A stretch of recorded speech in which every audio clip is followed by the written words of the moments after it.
E aí pessoal, tudo bom? Olha eu aqui de novo. Bom, eu recebi algumas mensagens depois do último vídeo pedindo breves comentários sobre a lista da FUVEST, sobre possíveis inter-relações. E eu vou tentar, em 15 minutos, fazer um comentário amplo e genérico, sem me ater especificamente a uma obra ou outra. Tá? Esse ano a FUVEST ela surpreendeu, porque ela anunciou no começo do ano uma mudança em relação a uma decisão que ela tinha tomado no final do ano passado. No final do ano passado ela decidiu que a lista para 2017, 18 e 19 seria a mesma lista que já tinha sido cobrada nos 3 anos anteriores, não haveria mudança.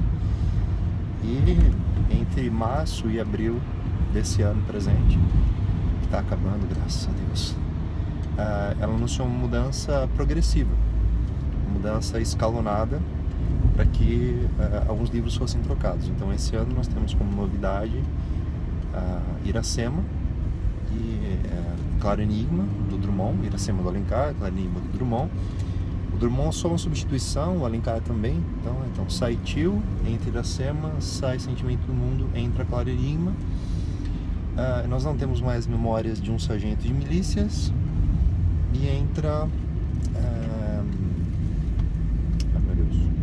Mayombe do Pepetela.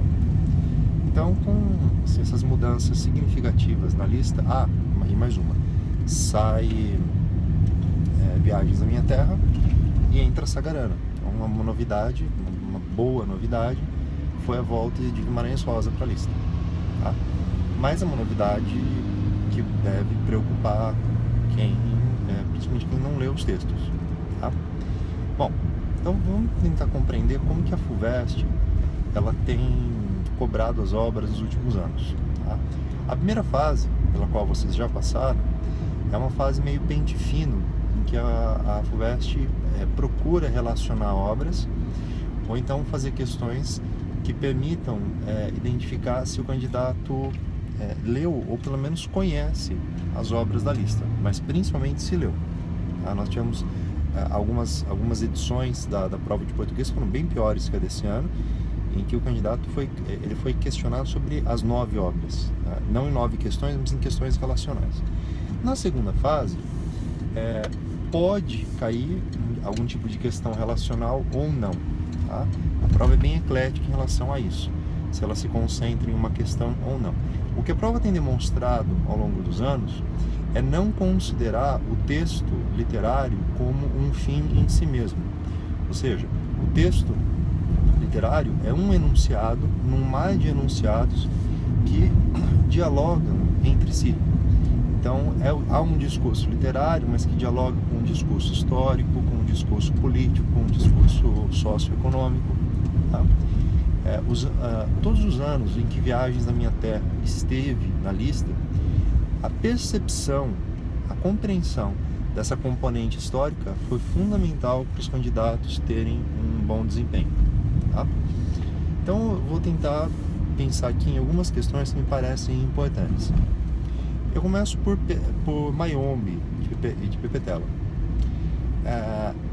Eu não sei se você leu, mas se você leu, você percebeu algumas questões estéticas do texto que são diferentes daquilo que nós estamos habituados. Nós temos uma voz narrativa que é externa à história, um narrador observador, e nós temos várias das personagens que tomam a voz de empréstimo ao longo da narrativa, construindo assim uma espécie de mosaico e mostrando a variedade, vou usar a palavra aqui, a heterogeneidade de percepções que são necessárias para se apreender a realidade.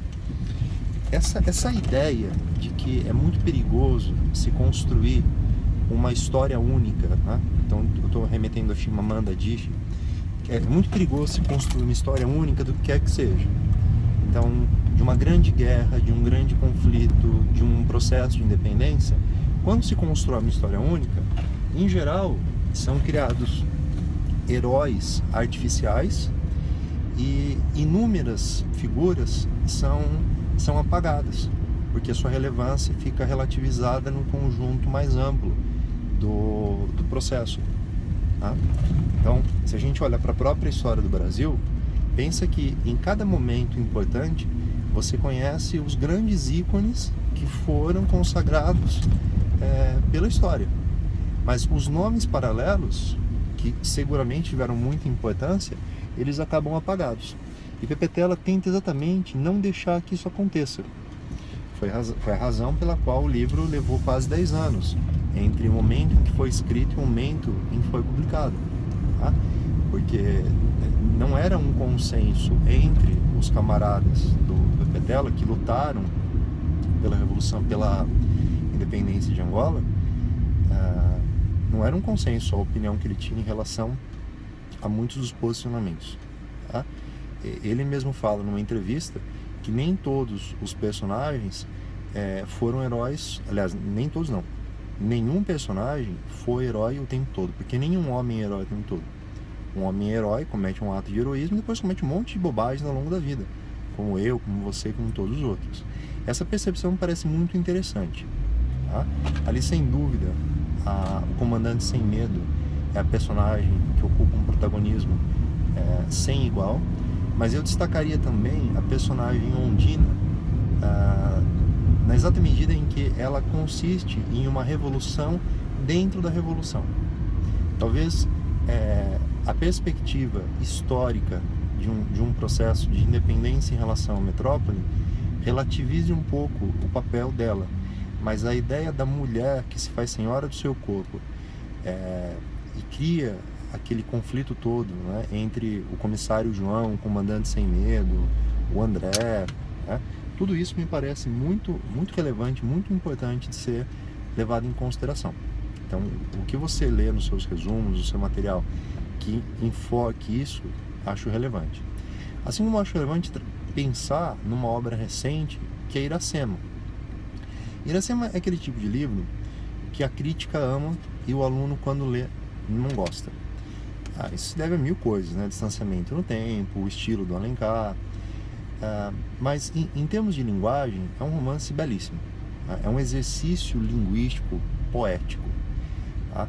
Porque o próprio Machado de Assis, num texto dele sobre Iracema, ele exalta Iracema como provavelmente o texto mais importante daquele nosso período, que era o romantismo. E ele é muito importante por vários aspectos.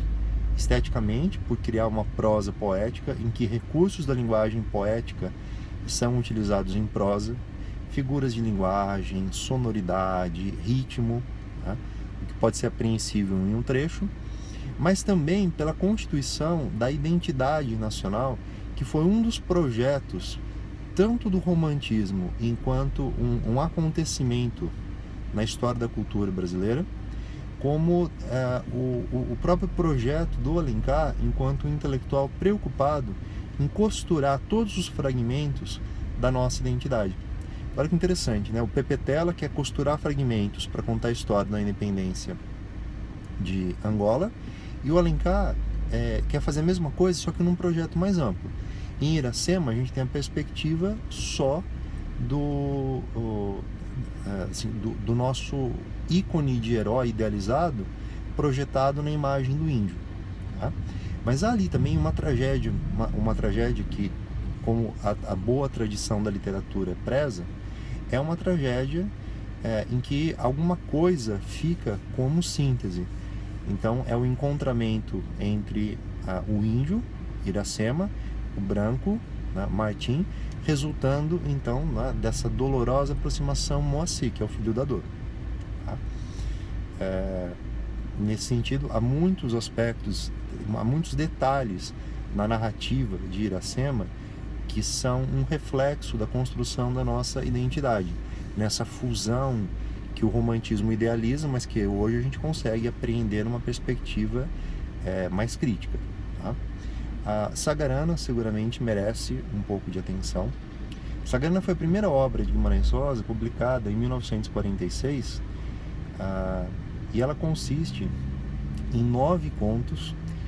Eles são claro, independentes entre si, porque contam histórias distintas, mas eles se inserem num projeto mais amplo de uma espécie de história épica, em que o homem do sertão, ele não é mais apreendido, ou seja, ele não deve ser mais captado por nós, leitores, como se capta um homem do sertão Fabiano, o homem do sertão Mestre Amaro em Fogo Morto, outros grandes ícones da prosa regionalista da geração de 1930.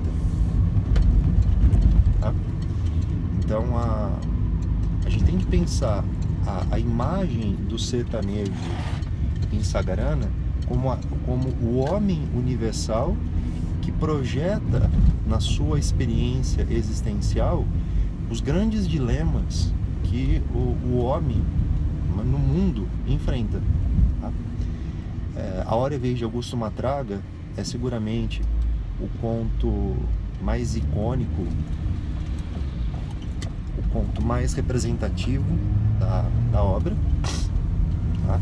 O crítico Antônio Cândido, que foi talvez um dos primeiros, se não o primeiro, a pensar a obra de Guimarães Rosa numa perspectiva de regionalismo universalista, de um transregionalismo, ele considera A Hora e a Vez como o conto mais importante da literatura brasileira no século XX, e me parece, sim, humildemente falando como crítico, que não houve de fato ninguém que escreveu um conto tão importante, tão impactante na nossa literatura quanto A Hora e a Vez de Augusto Matraga. Há muitas inter-relações com a saga de um homem que passa por provações e que, ao longo de um processo de transformações, ele mantém uma dúvida, se ele teria conseguido se transformar ou não. E essa dúvida, ela só consegue ser superada quando chega a hora e a vez dele, ou seja, é um momento em que ele pode mostrar a que ele veio, quem ele é, por que ele está aqui. Que é o momento, então, que ele enfrenta o seu Joãozinho bem, e ele percebe, que ele precisa de uma última, de um último avanço para conseguir, como é que se diz? Obter a transformação deles. Ele precisa do perdão. Então que ele pede para que se envie a esposa e a filha dele um pedido de perdão por tudo que ele fez. Okay? Agora, os outros contos são magníficos e eles são menos óbvios. A FUVEST gosta de não ser óbvio. Tá? Então, assim, a minha dica, hoje é dia 22 de dezembro, nós temos ainda aí quase 15 dias, minha dica é: leia. Tá?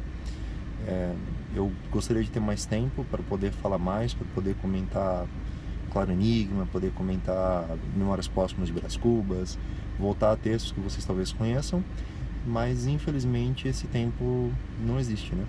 Não dá para... Vocês não vão ter paciência para ficar vendo esses vídeos todos, e nem dá tempo de fazer uma fala organizada de tudo isso. Mas eu espero ter colaborado um pouquinho, tá? Se vocês tiverem dúvidas, mandem, e sim, eu vou tentar responder em tempo hábil, tá? Nesse restinho de semana que agora é Natal, provavelmente não, vou ser bem honesto com vocês, mas na semana que vem eu ainda dou aula aqui em Ribeirão, então eu vou ter um tempo para olhar para isso. E se eu puder responder, eu respondo, ok? Então é isso, pessoal. Agora acho que definitivamente Feliz Natal, boas festas. Eu devo postar alguma coisa ainda para a Unicamp no começo da próxima semana, tá? E espero poder comemorar com vocês a aprovação, ok? Um abraço.